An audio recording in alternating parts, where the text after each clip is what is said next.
Alright everybody, well, today's Wednesday.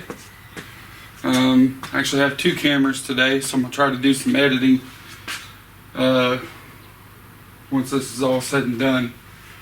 But today I'm going to try to fab the upper main core support bar, the down bars that tie into the core support itself, and probably the over bottom fender bracing. So I'm going to go ahead and get started. If you remember the last time I marked this upper bar 52 inches with the bends from side to side. So first thing I'm going to do is cut that piece off and then get ready to figure out what to bend it against.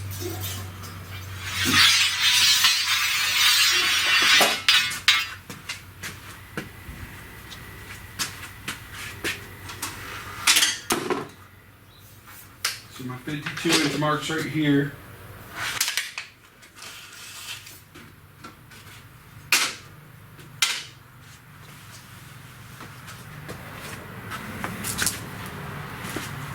Go ahead and get some extra light in here.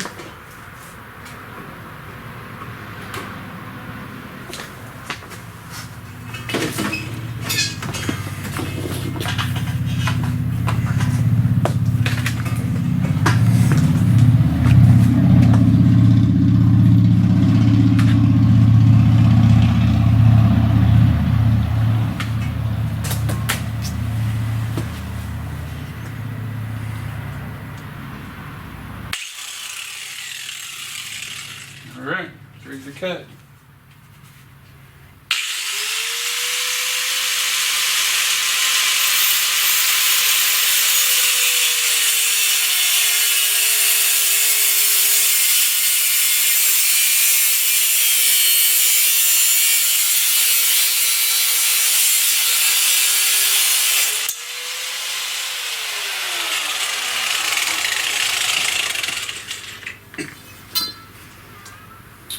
Two inches. There you have it.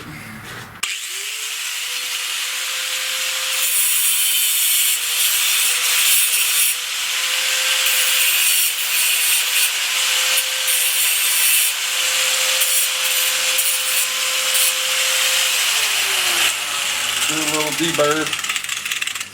Now this will get cut, notched on the ends, but so this is right, it should be long.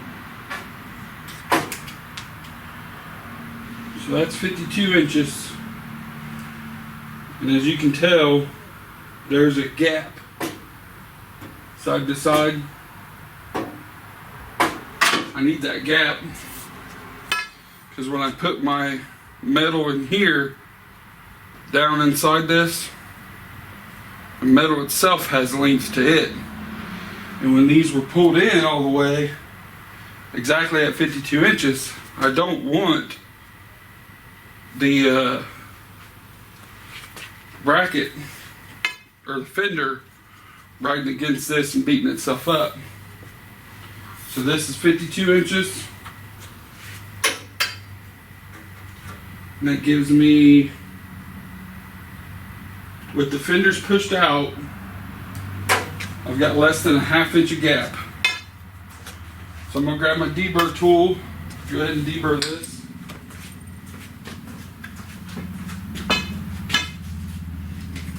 You guys got one of these, they are a lifesaver for any kind of tubing.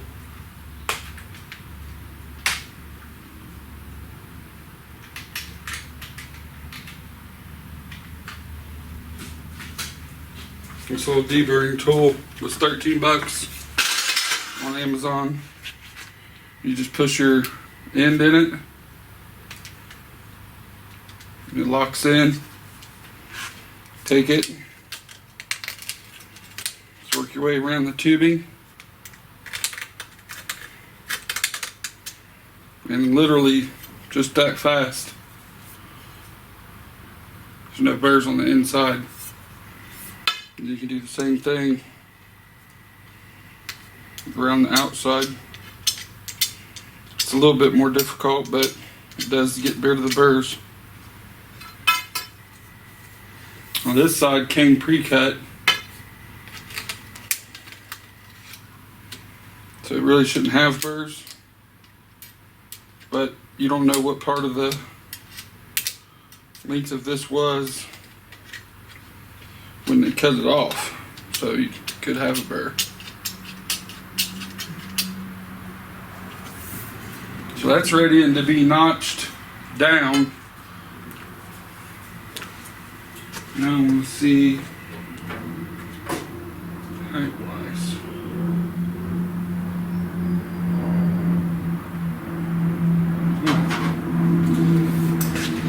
So I wanted to arch this like the original was.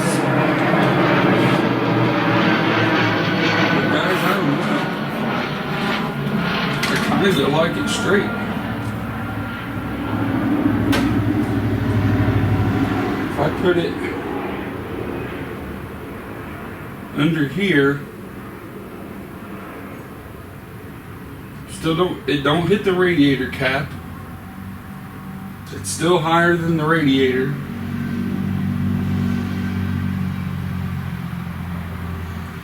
It don't hit the radiator's not going to be anywhere close to it. It actually looks like it'd be perfect for some even off the shelf style radiator mounts, which is hard to believe, but that's how it looks. I think I'm gonna go ahead and notch this sucker to get the metal down in it and bolt it up, and I'm gonna rock this thing straight. Just looks good straight. Yeah, notch this thing out. Now this piece, that's how much more I got to work with before I ran out. So 52 plus about a foot. Seems like all the bikers are out today. Actually warm out. They're all doing their social distancing, so all the bikes are 6 feet apart. I can't help it, that's kind of funny. You gotta laugh. You gotta have humor. Mountain Dew, that's my humor.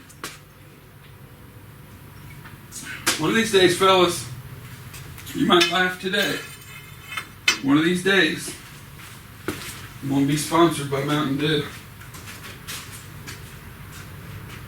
Might not be today, might not be tomorrow. It's gonna happen. Get my Mountain Dew sponsorship.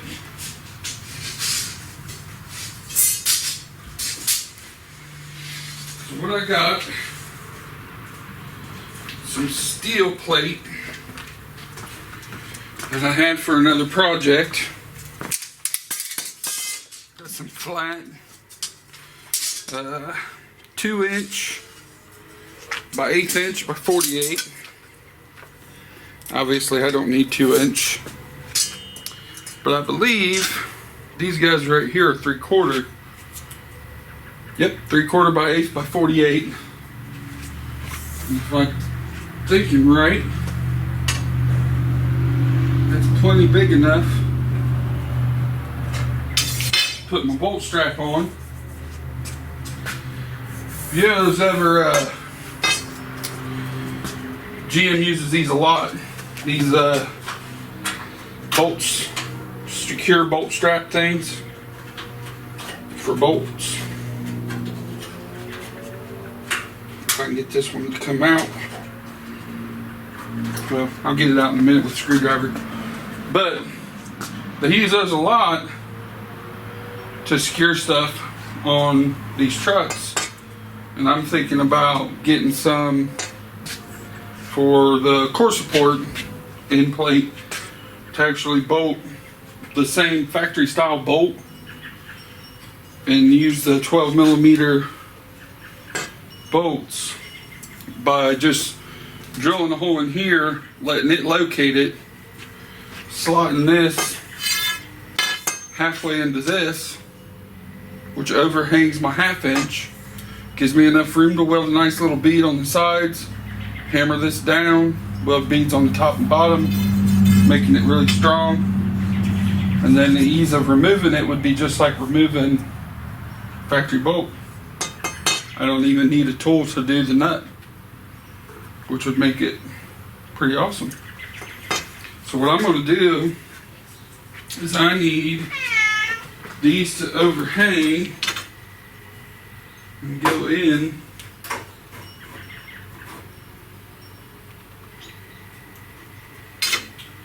So I'm going to need one of these out, because I want to know how far down on the metal it's actually going to go. And there's only one real way to tell, and that's to get the spring clip. Now this ain't the size. This ain't the size I'll end up using. This is the smaller size for, yeah, this is the smaller one. This is for the headlight diesel. So it's just going to give me a rough idea. And all I'm going to do is hold it beside it.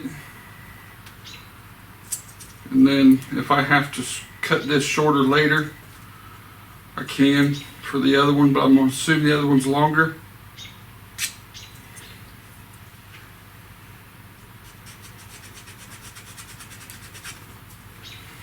I'll measure this, and that'll tell me about how deep I need to put it.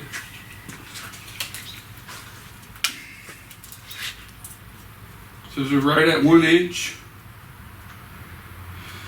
And this is 1/2 inch metal. Probably going to cut these at right at 1 3/4 on each side. That gives me 3/4 of an area to weld.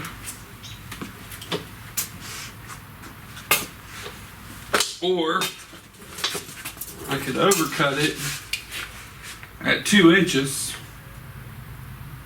and I could always trim it later. Let's do that. Let's go with the safest option, which is giving me more space. So that's 2 inches.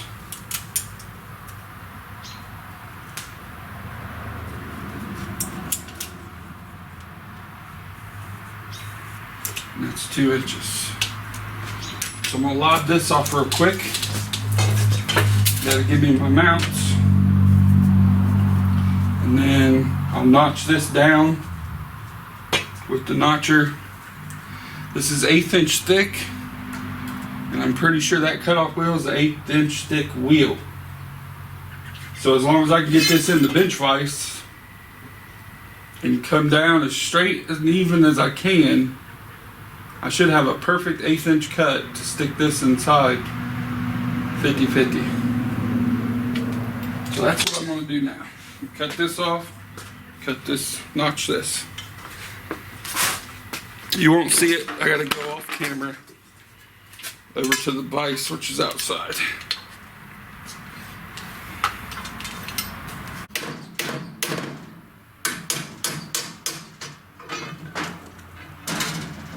Now, got one side in. Now it ain't cleaned up. It's not ready for weld. But you can see what I did. Notched this out, 50-50. Stuck this in. It's going to be even on both sides. I'll clean it up, drill my hole for the fender, weld all this, bang this down, weld it too, and that's going to be the top mount. So when this goes in, that'll go under the fender just like that. Same on the other side, and that'll be 100% secure. And we can make all of our measurements based off when this is mounted. So I'm going to go ahead and knock this off, knock the other side out. Probably, I don't know, I might drag the weld table out, get the welder out, go ahead and run some beads on this, get it welded up, and this upper bar will be done. So I'm going to go notch the other half.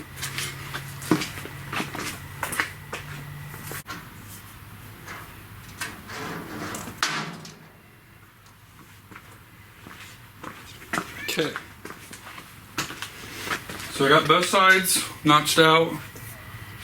So what this is going to do, once you get this in here, I'll be able to put it, bolts through it, and it's ready to bolt up. So for now, what I'm going to do is I'm going to mark it once I get it out.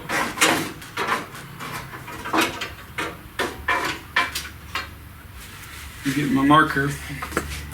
I'm going to mark the bolt holes and go ahead and drill them out.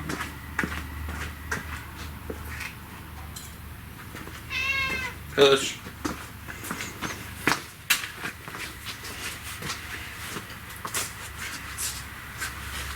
So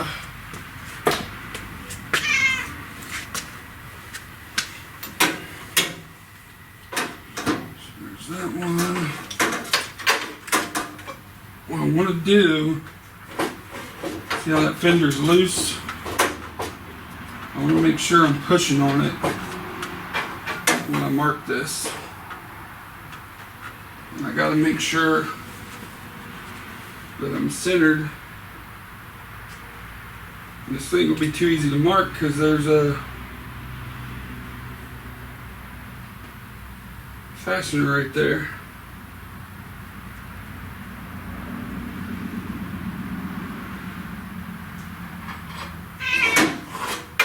So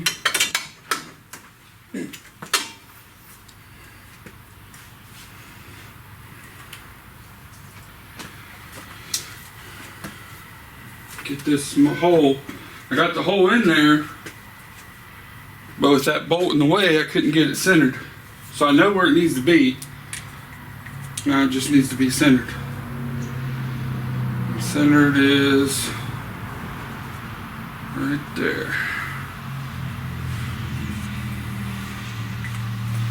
Now I got to do the same on this side.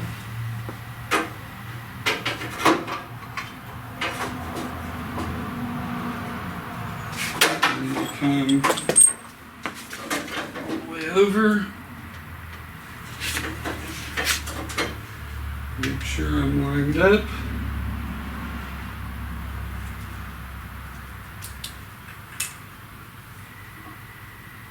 Try and get mark roughly centered.